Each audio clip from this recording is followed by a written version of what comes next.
Okay, here we go for my first Zoom webinar. I have no idea what I'm doing, and I hope it works. I gave this presentation the other night, and it seemed really well received. And as I was posting that I was doing it, people were asking me if they could listen to the live recording or, hear a recording of it. I have no idea. We didn't record it the other night. Because there wasn't the capability to do that. So we're going to try to do it here. I noticed there's this little video up in the corner. It's kind of weird, but you guys can look at me and laugh and while I'm reading slides and talking to you about the information on the slides. So here we go. It's going to be about liver health and weight loss problems. So a lot of people have problems losing weight, even though they only eat salads. That's not a good thing. So it has a lot to do with the liver being stagnant and fatty. So your body doesn't process the food and you kind of don't, they think it's, metabolism, but it's metabolism is really a slow liver or a fast liver. So either your liver is working or it's not to process the foods, if that makes sense. So yeah, it'll take me a minute to get in the groove of this thing. Okay, do you know where your liver is in your body? Do you know where it's located? It's right here. So it crosses the center line right underneath the breasts and kind of goes down. It's actually a very large organ. Some say it's the largest organ, but I've also heard that the intestines, if you lay them out, they are actually the largest internal organ. But most of the time we were taught that the liver is the largest organ in the body. So here we go. What are some of the symptoms of having a liver problem? How many of you know someone with high blood pressure? And high blood pressure can be when the blood is really thick and your body is not hydrated, and it will actually have a hard time. The liver provides the blood to the heart, so it's almost like sucking up the blood into the heart from the liver through a straw if you have a milkshake. So you guys can kind of understand that if you're trying to suck a milkshake up through a straw, it's a little bit difficult. So if you can relate it that way, where the liver is providing the blood to the heart, and it would be having a really hard time to pull that up through there if it's really thick. So sometimes hydration is all you need to bring that down. And there's a book that anybody that would like to read, it's called You're Not Sick, You're Thirsty. Really interesting title. It's by a medical doctor who actually claims to have cured many, many, many people of diabetes, allergies, autoimmune disease, high blood pressure, just with water. So we'll move on to heart palpitations, which can be a clogged liver. Could be a virus, Epstein-Barr or herpes virus, heavy metals, or lack of magnesium. So we've seen a lot of people here with heart palpitations, and sometimes it's also an imbalance in the autonomic nervous system, where if that fight or flight and that rest and digest of the nervous system can come into balance, which it affects all the organs of the body, then that can actually help some of the different organs, including the heart. So let's see, insomnia. Insomnia could also be heavy metals or a viral load. And then the inability to lose weight. That's what we're talking about today. And that's where we'll go into more detail on how the liver affects the inability to lose weight. Eczema, psoriasis, mostly what I've learned from the doctors I study under and the practitioners I study under, anything eczema, psoriasis is going to be a liver problem. Anything with the skin is a liver problem. And so if you have any skin issues, you want to really look at the liver. Even acne could be strep, which is bacterial, but that could be in the liver too. So you want to look to the liver. Look to the liver. Reminds me of a Seinfeld episode. Uh, look to the cookie. Okay, some people will get that, some people won't. High cholesterol could be a sluggish liver and or a virus from the herpes family. And then varicose veins. So, and there's a lot more, but these are what I've gone into today. Chronic dehydration and thick blood can create varicose veins. So now when I read a study online, because if it's on the internet, it's completely true and you could take that to the bank. Yeah, not. When I read a study, I actually am looking for who wrote it. Are they biased? Are they not biased? I'm looking for non-biased reports and studies because I really feel like a lot of people will write a study and they have the ability to gain money and abundance and wealth from what they write. So I try to look at more of the independent or non-biased studies. So some of the research that I do, you'll know that that's where I'm trying to get it from. All right, so what are some of the facts about the liver? Cleans the blood, produces the important digestive liquid called bile. So I don't know how many people out there, the other night no one had heard of this. It was a small group.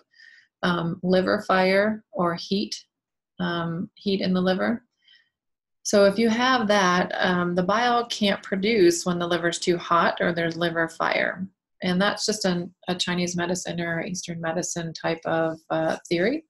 And I find it to be very accurate. These high protein, high fat diets cause more heat and fire in the liver, and it weakens the liver. So it'll get more toxic from toxins already in the liver because it's hot and it's not processing when it needs to process already. So I always tell people eat more fruits and vegetables. Potatoes, steamed veggies, winter squash lowers the heat levels of the liver, and but some heat is healthy. Liver, when it's too hot, it can't produce the bile and therefore can't break down the fats. And the fats sit there and they cling to the intestinal tract and the colon, and more of the bad bacteria and organisms can feed off that clinging fat in the linings of the gut. So it's super important to kind of take down some of your fats if you have any symptoms that relate to possible fatty or stagnant liver. Hope that makes sense. So it is the cause of a lot of digestive disorders. And I don't know how many people know about HCl or hydrochloric acid in the body, in the stomach, because it helps to break down and process proteins. But when the liver is not doing it, then the HCl is used for breaking down fats, which is not really its main job. But then that HCl will drop quickly and the stomach weakens, and then we can gain weight. HCl is designed to kill bugs, flu, viruses. Cancer can be a virus. I've read a lot about this, and it also can be heavy metals. So, but this isn't a talk about that. So just throw that out to your inquiring minds. Bile kills bugs. So you can see how important, it is to follow a lower fat diet to kind of keep all these things functioning. And on a side note, I've had a lot of flight attendants and pilots that have come to the center. And one of them had informed me that a doctor did a bunch of tests and found that the flight attendants and pilots and people who fly a lot are depleted of their stomach acid. So they don't have stomach acid. So something's going on the plane radiation-wise or something that is depleting that. So just a little side note there. So another fact about the liver, it stores energy in the form of sugar called glycogen. And I'm sure you've all read what I put about glycogen. But we need good sugar. Do not be afraid of fruit. More facts about the liver: processes fats and protects the pancreas. So if you're finding you have pancreas issues, you might go look to the liver. The liver also helps the body use carbohydrates, and then carbs are found in a lot of foods. And they break down into a type of sugar called glucose, which is the main source of fuel for our cells. So glucose stored in the liver is called glycogen, as we just talked about. And fruit, yes, has good carbs. So eat lots of fruit and veggies, but you want some good carbs. You can always search the internet too and Google sources of good carbs and find some different foods. So you should thank your liver next time you take some medicine, because when you take a pain reliever for a headache, the liver takes the active ingredient and breaks it down so your body can use it to make your headache go away. Also, the liver takes on all the toxins from your daily meds. So if you're taking a lot of toxins in the form of meds, prescription drugs or otherwise, then you want to take extra, did I say extra? Care of your liver. All right, we're rocking and rolling now. So are we having fun yet? Because to me, I geek out on this topic because my whole life I've been always told, and you guys get a kick out of my Asian accent, but when I'd go to a Korean or Chinese doctor, liver fire, always told me that my liver was too hot. And so I've known that for a lot of years, but I didn't know what to do about it. So I started studying the liver, and I geek out on it. So let's see here. We want to, oh my gosh, I'm on the wrong slide. So let me go to this. Okay, so now that you know how much your liver does for you, you're probably wondering what you can do for it. So that's what we're going to take a look at now.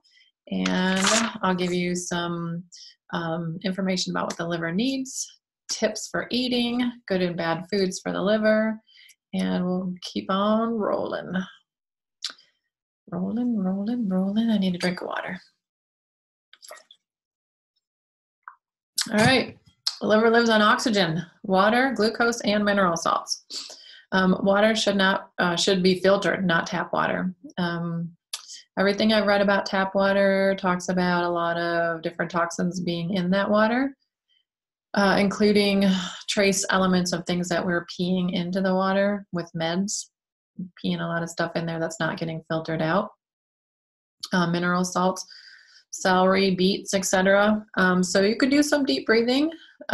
Fruits will also provide oxygen for the liver, but you can actually do some deep breathing exercises. Most of us shallow breathe. So you women, I'm talking to you out there, because we just have the shallow breathe, and we have to take those deep belly breaths, like in yoga and karate. Take those deep belly breaths and get some oxygen going in the body and get hydrated. Mineral salts, you can take electrolytes. I brought this from my front office. We use Superior electrolytes. We really, really like them. Ionic sea minerals, Himalayan sea salts, really good stuff. No dissolving agent. So sometimes you have to shake them up a little vigorously to get the powder to dissolve, but it's totally worth it because the ingredients are really, really good. So you can always call the office if you would like to order some of those. We sell them and ship them out around the world. Okay. So here's some good foods for the liver. Also potatoes, sweet potatoes. How many people know the difference between a sweet potato and a yam? I learned this because my horse eats a sweet potato a day. And she doesn't care if it's a yam or a sweet potato. But what I learned was the sweet potatoes, official sweet potatoes, are the ones that have the white meat in them.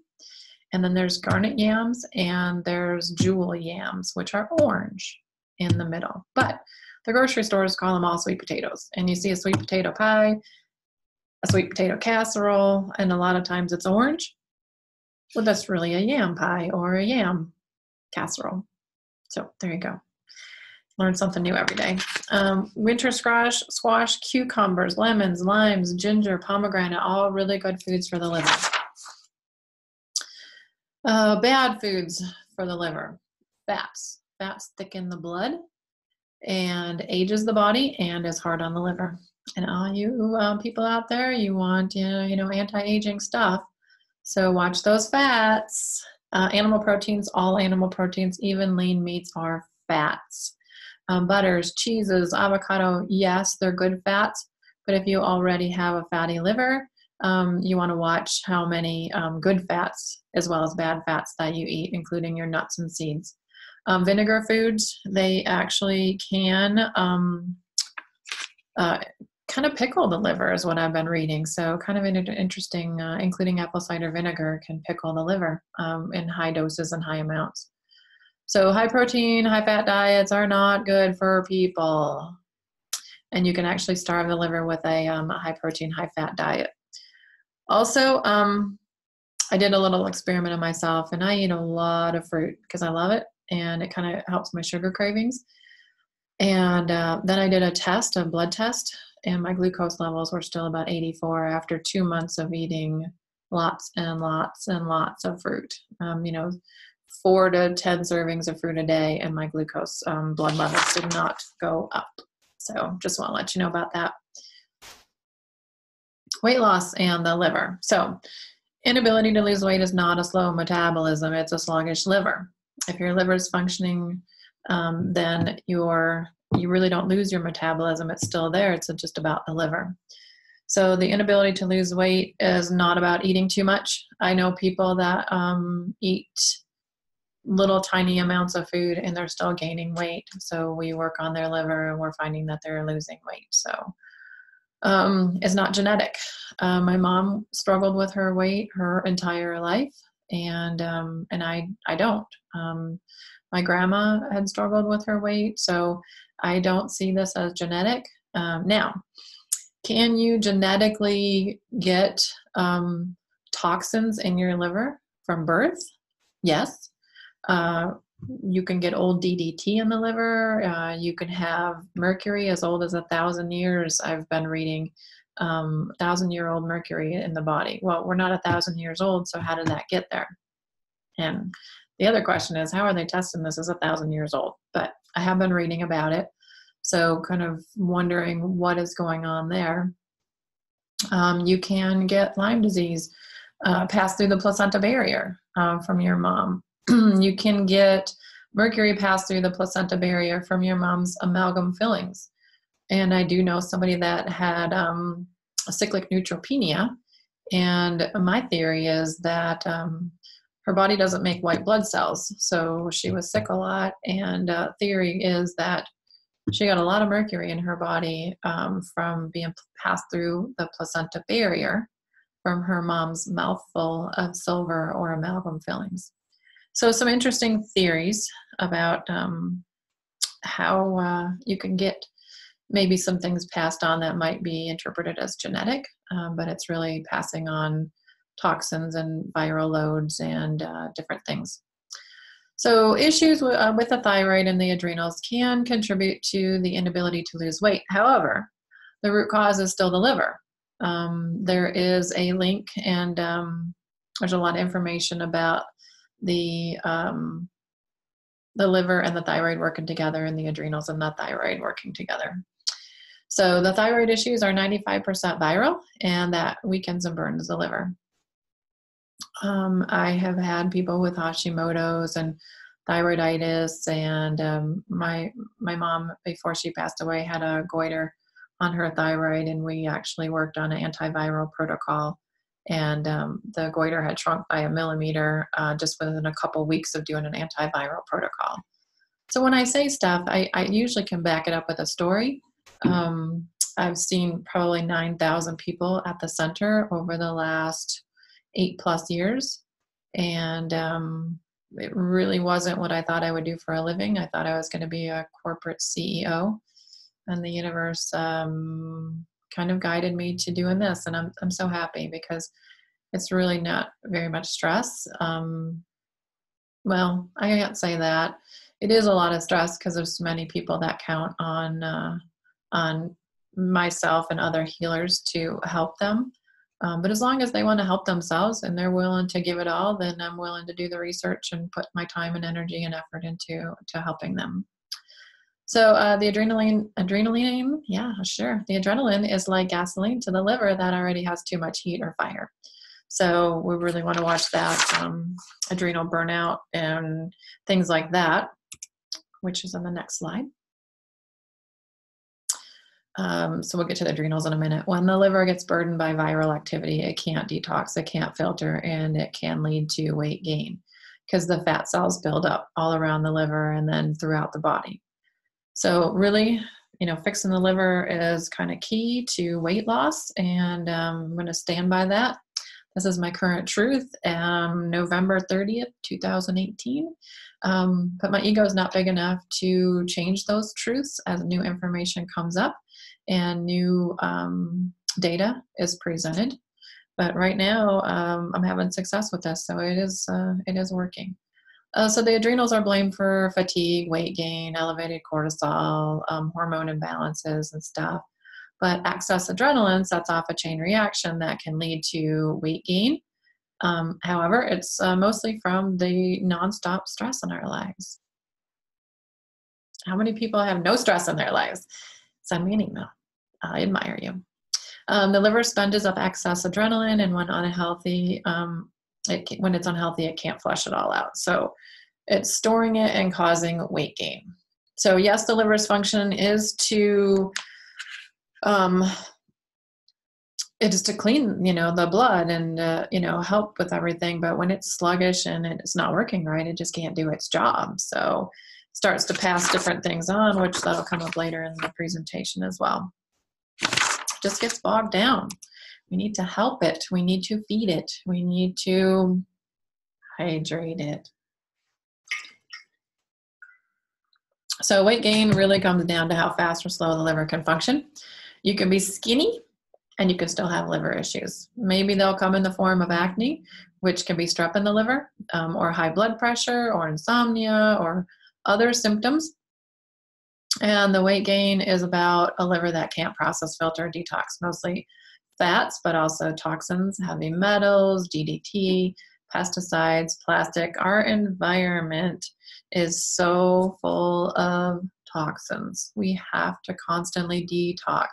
And I'm not talking about taking a bunch of pills to detox the liver. I am talking about supporting the liver with the foods we just talked about, with water, deep breathing exercises, trying to get away from stress, support that liver. And a lot of people know this, but the liver is the organ that is related to the emotion of anger. So a lot of angry people have liver problems. You got to let go of that anger. It's not easy, and I think that's where a lot of my problems came from in the past. But I've been working on myself for a really long time, and I'm very grateful for all the things that have come into my life to help me to heal. Let's see, what else do we have for you guys today? There is also damage that can be done from viral and bacterial loads, which we talked about. Epstein-Barr virus, I'm sure if you haven't heard about it by now, you should be. It's an epidemic. We're seeing a lot of this. We're seeing a lot of positive tests. It's infamous for disrupting the liver's functioning, contributing to thyroid issues, rheumatoid arthritis, lupus, fibromyalgia, Lyme disease, and so much more. We need to do that deep breathing and balance our autonomic nervous system and get hydrated and replenish our minerals and protect our bodies from all these things going on. We're going to see more and more people getting sicker and sicker and sicker. The environment is not getting better. So, and it's not to live in fear. It's just to basically get you guys moving along to do some more healthy things and have some more healthy balance. If you're dealing with any kind of viral load, you want to get eggs out of your diet. Eggs in your diet are bad, bad, bad. They use eggs to grow viral loads, viruses in the labs. And so when we're eating a lot of eggs, we're basically feeding viruses that could be going on in the body. So interesting stuff. And just stuff I've read in books. If you're interested, the medical medium has a lot to say and really good information that makes sense about Epstein-Barr virus and the eggs, feeding that viral load. So you can check that book out. Dairy is also not great when you have a viral load. Dairy is not great anyway. Antiviral, antibacterial kind of stuff, you know, silver protein we have here in the office. I don't have a bottle on my desk, but we have a really good silver protein, not colloidal silver, in the office. Cat's claw, ginger, garlic, elderberry, oranges, really, really good stuff to work through some viral loads in the body. So eating more natural or unprocessed foods will help to clean the liver, detoxing it and bringing it more oxygen. And remember, the liver needs oxygen and mineral salts and water and glucose. So moving and exercise will also help clean the liver.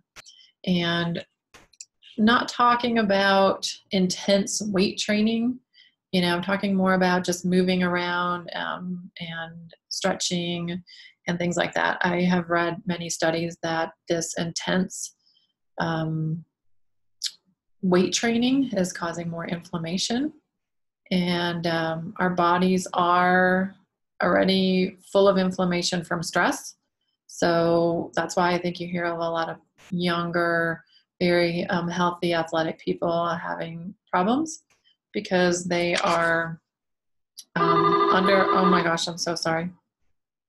They're under a lot of stress and causing inflammation. So hold on. Let's see if I can get it to turn off. Or at least I'll just sit on the phone. How about that?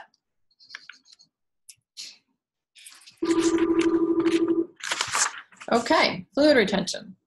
So lymphedema, damage to the lymphs, blocked or disrupted flow of blood to and in the lymph nodes. So you ever see people with swollen feet, legs, arms? When the liver is not working, the lymphatic system has to filter the toxins and the sludge out, and thus clogging the lymphatic vessels and the lymph ducts. Then the pockets of fluid collect, and then you have fluid retention, okay?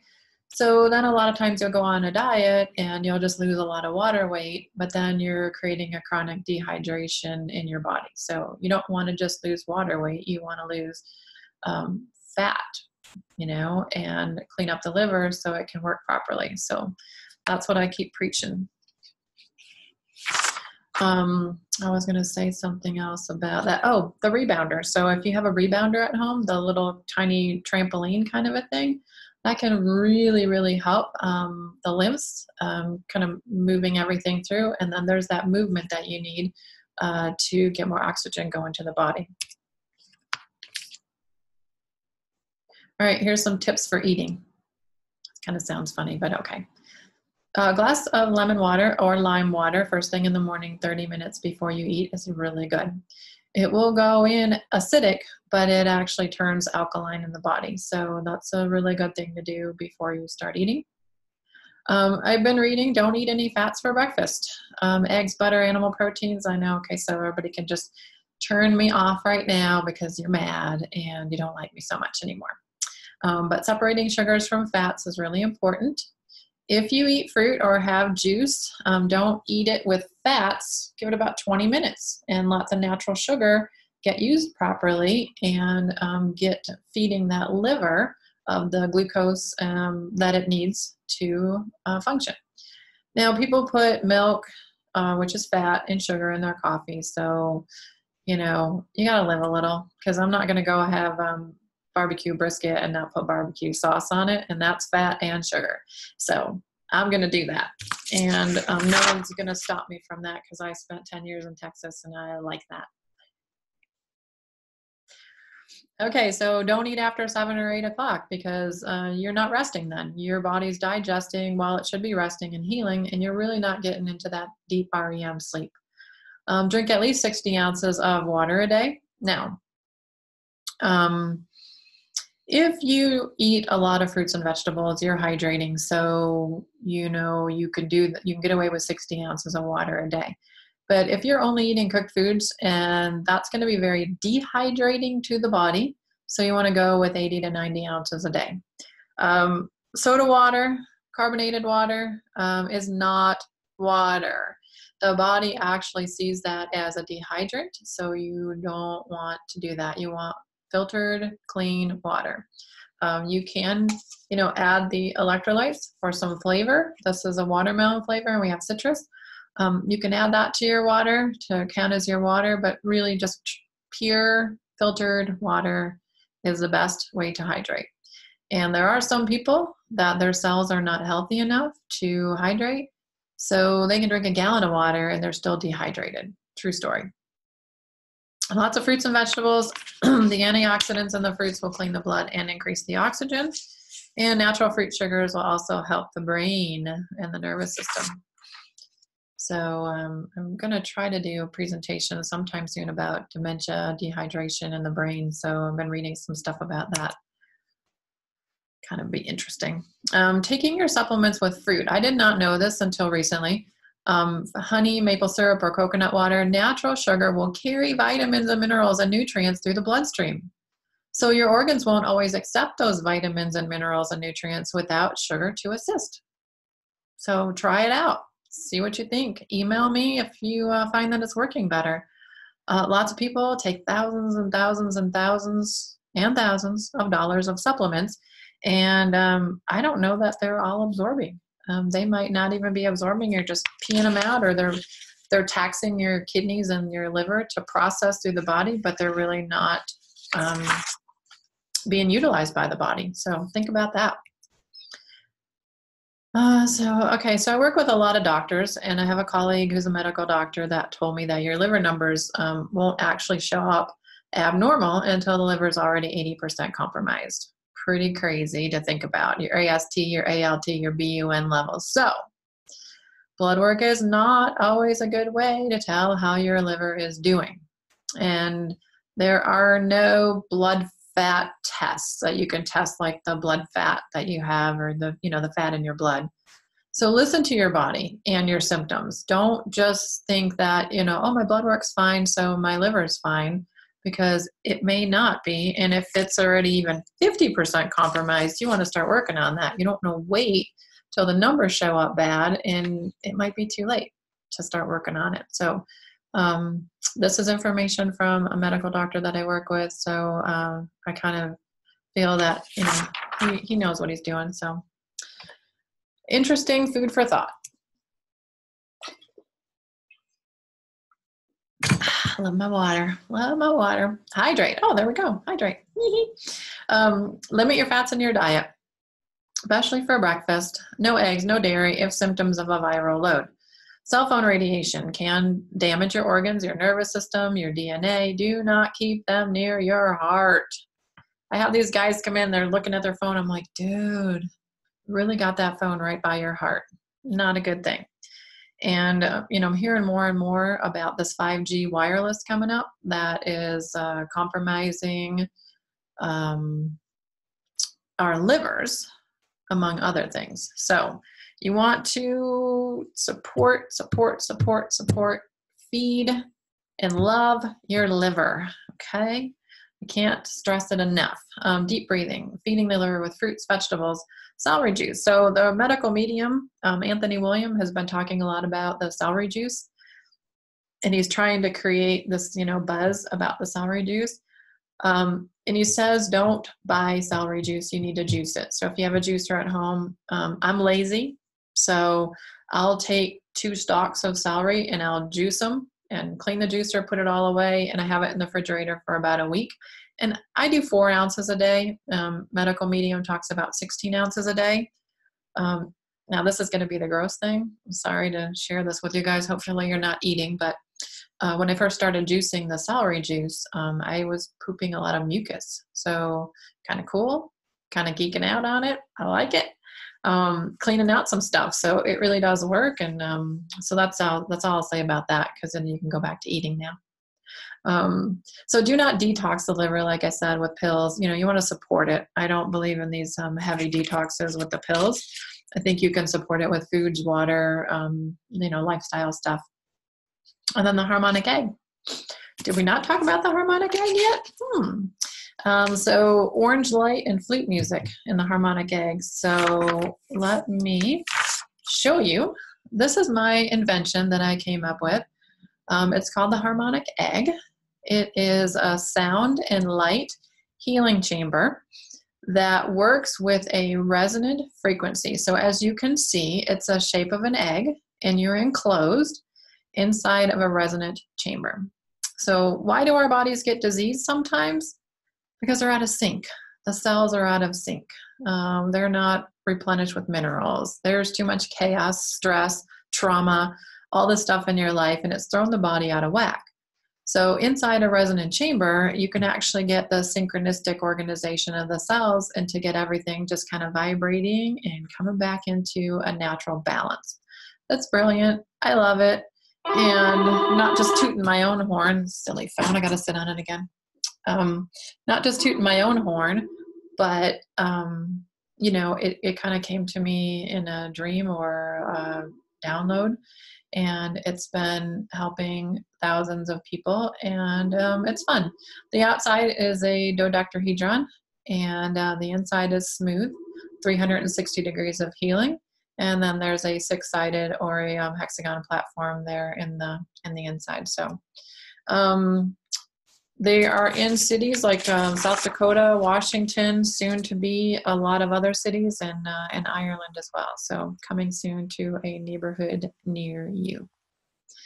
So sound and light does heal. The liver is influenced by flute music. So we actually, when somebody has a liver issue, you can put them inside the egg with some flute music, among other things. Piano for the nervous system, drumming will help with some weight loss. It's penetrating through the density of the organs in that abdominal area, and then also, you know, shaking some things up a bit for you. So it's a gentle vibration, but it's still a vibration, just like cymatics. If you have ever seen the cymatics where they can have music playing, and then it'll create some kind of a sacred geometry or some kind of a snowflake looking formation with just music. It's pretty cool. The synchronistic organization that it creates. And then, you know, a lot of emotos work on water. If you put a sticker on a water bottle and it says hate, you're going to get these gnarly crystal looking things. But if you put love on the bottle, the crystals are beautiful and they look like beautiful snowflakes. It's really cool stuff if you haven't studied that work. The liver can heal with orange light, so even the frequency of orange. So orange foods, orange light, orange underwear, orange socks. Some ladies say, I don't look good in orange, so wear something underneath your jeans or something like that. But some frequencies of orange. Also, you can buy the orange glasses. So they say, you know, you can look through life through your rose-colored glasses. Well, you can look through life through orange-colored glasses too. Sound vibrations can shake things up a bit and help naturally detox and reset the body to heal. You know, in addition also to, you know, diet changes and movement. So that's about all I have for today. If you have questions, there's the website and our phone number. Tons of information on the website. We just had an RN do a article called Reflecting on Light Therapy, I think it was called, and I just did an interview with Regina Meredith on the magic of, you know, healing with sound and light. So you can check all those out on the website for more information. And well, I hope you guys all learned something today, and I hope you will take care of your livers. And I'll stop recording for now, and have a great